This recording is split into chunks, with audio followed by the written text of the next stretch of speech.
That brings us to the CEO's second duty, building everyone, or more accurately, building the senior team. All the executives report to the CEO, so it's the CEO's job to hire, fire, and manage the executive team. From coaching CEOs, I actually think this is the most important skill of all.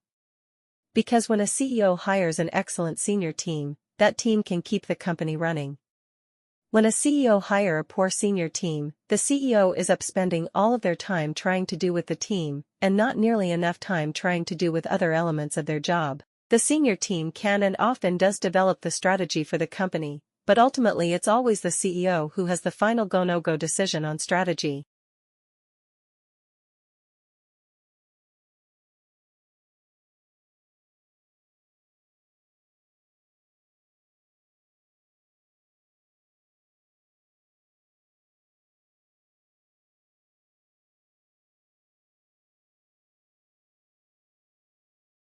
Doctors know a lot about prescribing medications.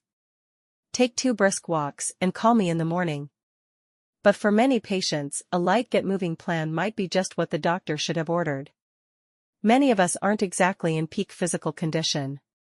But a large number of people are actually deconditioned.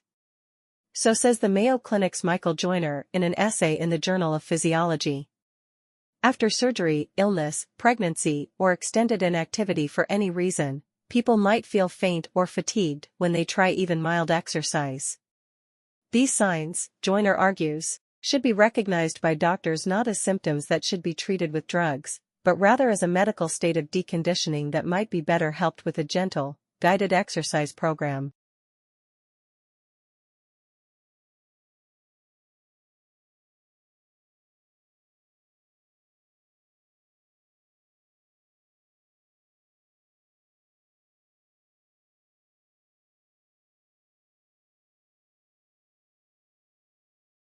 Life in the UK 2012 provides a unique overview of well-being in the UK today. The report is the first snapshot of life in the UK to be delivered by the Measuring National Wellbeing Programme and will be updated and published annually. Well-being is discussed in terms of the economy, people, and the environment. Information such as the unemployment rate or number of crimes against the person are presented alongside data on people's thoughts and feelings, for example, satisfaction with our jobs or leisure time and fear of crime. Together, a richer picture on how society is doing is provided.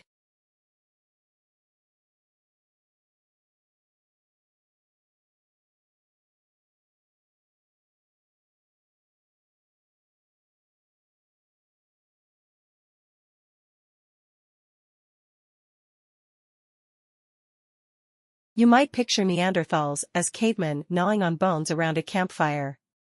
Which wouldn't be inaccurate, but Neanderthals may have also dined on roasted vegetables and known a bit about medicinal plants too. So says a study in the journal Naturwissenschaften, The Science of Nature.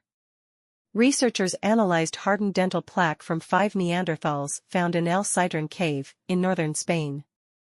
Yes, 50,000-year-old dental plaque. And they found a lot lurking between the teeth. Like evidence of nuts, grasses, and green veggies, chemical traces of wood smoke, and tiny, intact starch granules, proof Neanderthals ate their carbs.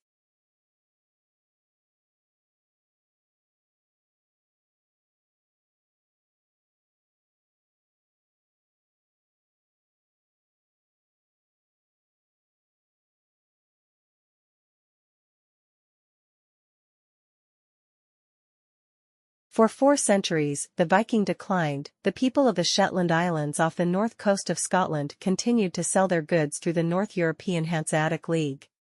The Hanse's merchants bought shiploads of salted fish, and in return the islanders got cash, grain, cloth, and other goods. This lasted until the Act of Union between Scotland and England in 1707. This act prohibited the Hanse merchants from sheltering with Scotland. Consequently, Shetland went into an economic depression. The independent farmers of Shetland had to sell their land and were then obligated to pay rent, eventually becoming serfs.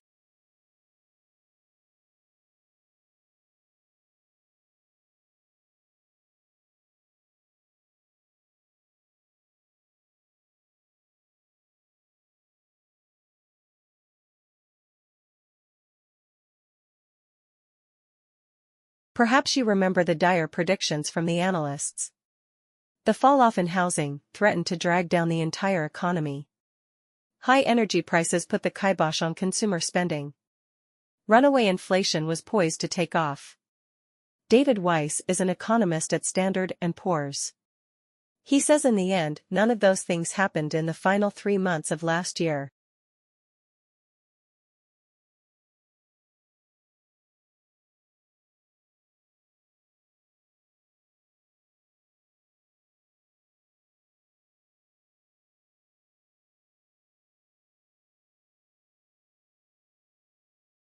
One of the things that people have said about agriculture is that on the whole it's more labor-intensive than hunting and gathering, and that's one of the reasons why people have looked to explanations which, you might say, are kind of corrosive factors, that people have been forced into agriculture because they had no alternative.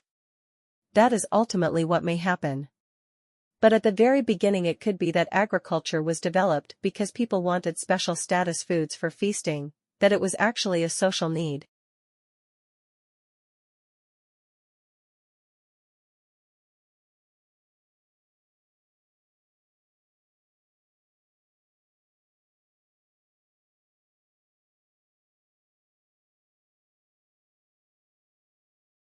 I mean, how much of what we do in our lives is generated by competition with others? And a lot of that is powered by desire for new things, new statuses, new whatever it might be. Respect, recognition also are important. And in small-scale societies a lot of those sorts of factors are generated by the ability to, for instance, throw feasts. One possibility is that some of these foods that were being grown were actually intended especially as feasting foods.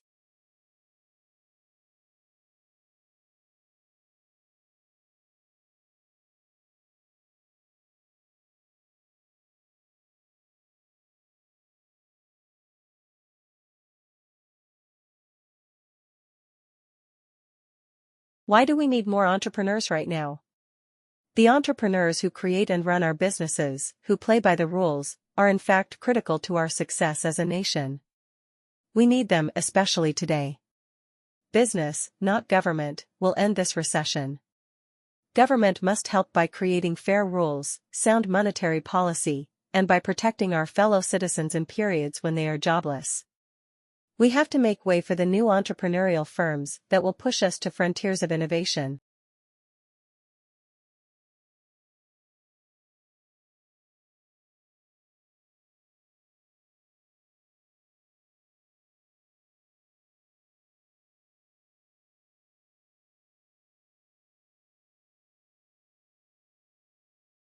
It's not easy being yellow. Bananas now face 2 separate fungal epidemics, which threaten to pluck the fruit off of our tables.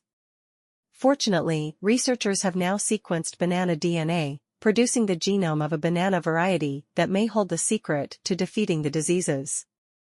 The report is in the journal Nature. Today, half of all bananas, including the ones you probably buy, belong to the Cavendish variety, whose popularity stems in part from having no seeds. But this trait also removes sexual reproduction from the equation.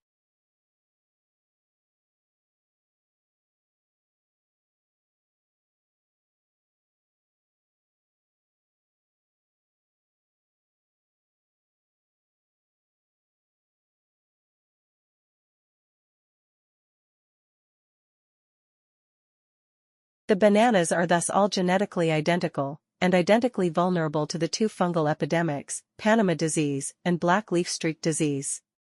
Researchers sequenced the genome of a banana variety called DH pahang, whose genes contributed to the Cavendish.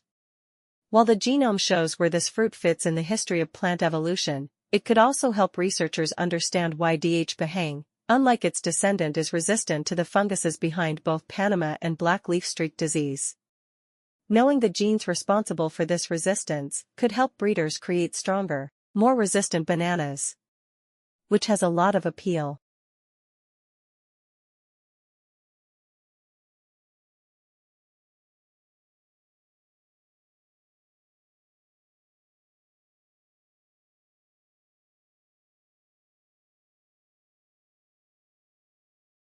Interesting sound.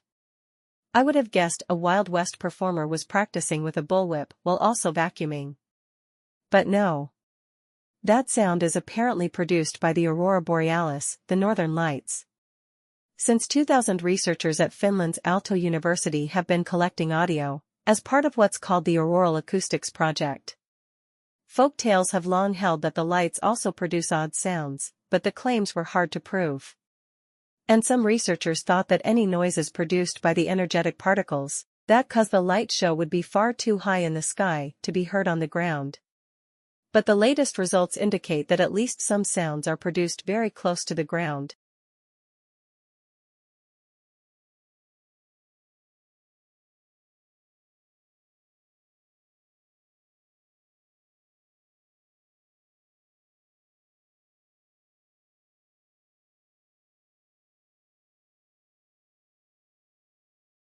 A setup of 3 ground-based microphones allowed researchers to estimate that the sounds occur perhaps just 70 meters up. The results were just presented at the International Congress on Sound and Vibration in Vilnius, Lithuania. More information about the sounds of the northern lights could lead to a more complete understanding of the phenomenon, so if you see an aurora, keep your ears open.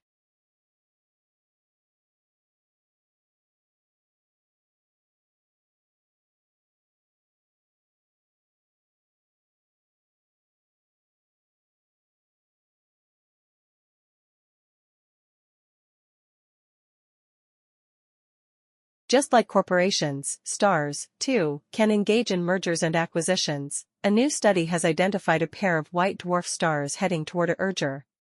White dwarfs are the hot, super-dense remnants of spent stars. In a binary system called J0651, 2 white dwarfs circle each other very rapidly. The binary pairing completes an orbit in less than 13 minutes. And that already rapid orbital dance is speeding up as the 2 white dwarfs spiral in on each other. Each year, their orbital period shrinks by 0.3 milliseconds. That's actually a pretty dramatic change on astronomical timescales. In about a million years, the white dwarfs will get so close that the larger one will start to cannibalize its smaller companion. Before long, the 2 stars will likely become one.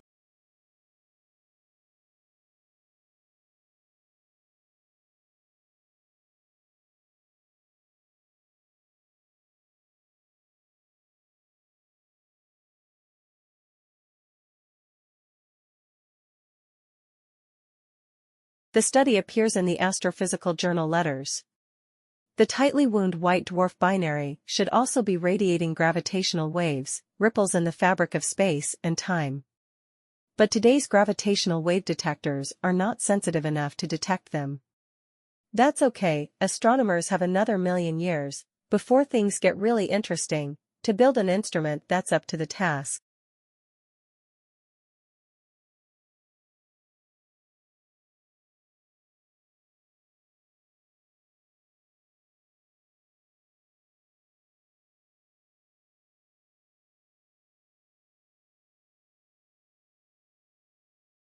Scientists are looking for Earth-like planets around other stars.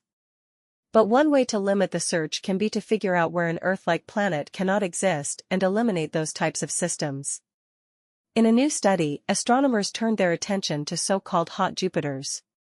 These are Jupiter-sized planets that have an orbit of only about 3 days.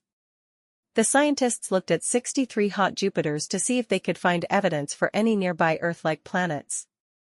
They found none. But it could be that the companion planets are too small in size or mass or just aren't detectable with the current techniques. So the researchers then turned to hot Neptunes and Warm Jupiters. These are Jupiters with slightly longer orbits. They found only 2 potentials nearby planets among 222 hot Neptures.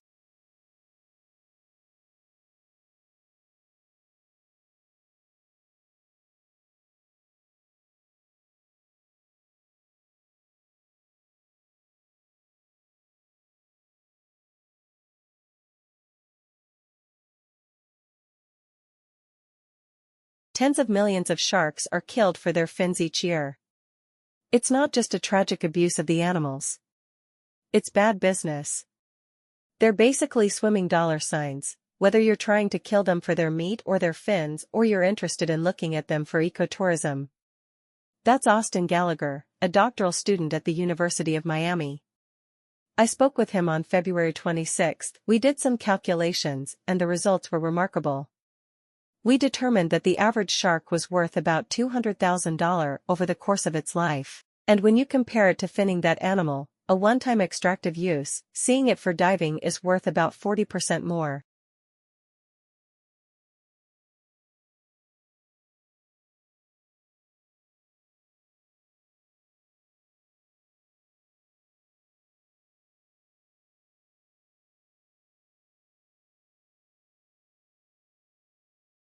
One day the banana is perfect.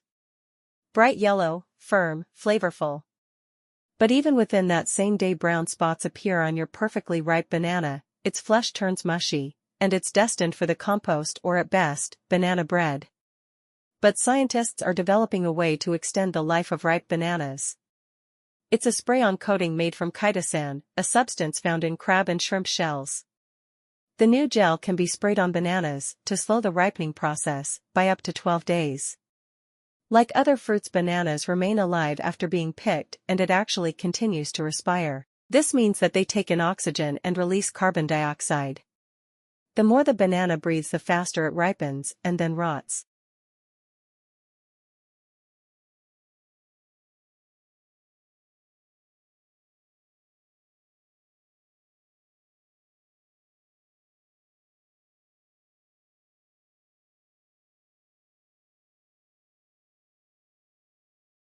So in a very important tense, memory is the cognitive function that stores knowledge that we've acquired through learning and perception. But also memory is important because memory frees our behavior from being controlled by the present stimulus environment. If you didn't have memory, all you'd be able to do was react to whatever is currently in the environment now, whatever it is that you're experiencing. But memory allows us to respond to past events as well as events in the current stimulus environment. And memory also gives us the means to reflect on our experiences so that we plan for future encounters.